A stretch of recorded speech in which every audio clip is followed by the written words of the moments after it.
They say every legend has a shred of truth, but I never thought I'd find myself face to face with one of the most infamous tales of all time, La Llorona.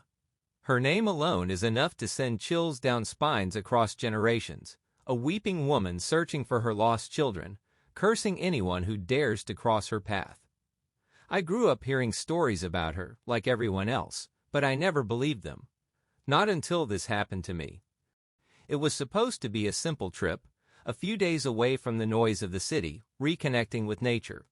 My friends and I had planned a weekend camping trip near a quiet river in the southwestern United States.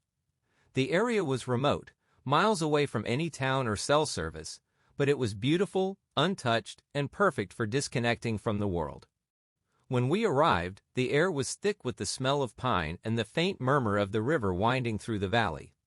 We set up our tents, laughing and joking, unaware that we were stepping into a story that would change everything I thought I knew about reality. The first sign came that evening, though none of us recognized it at the time.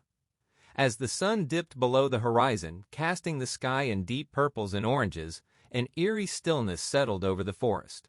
The usual sounds of the wilderness, the chirping of birds, the rustling of leaves, vanished. It was as if the forest was holding its breath. My friend Sarah was the first to speak up. "Do you guys feel that? Like, we're being watched?" We all laughed it off, chalking it up to the isolation. But even as I joined in the jokes, I couldn't shake the feeling that something was wrong. The shadows seemed darker, the air colder, and the silence, it was oppressive. That night, as we sat around the campfire, the conversation inevitably turned to ghost stories. Someone brought up La Llorona, and we all laughed nervously as we shared the tales we'd heard growing up. Sarah, always the skeptic, rolled her eyes. "Come on," she said, "it's just a story. A way to keep kids from playing by the water at night. There's no such thing as ghosts."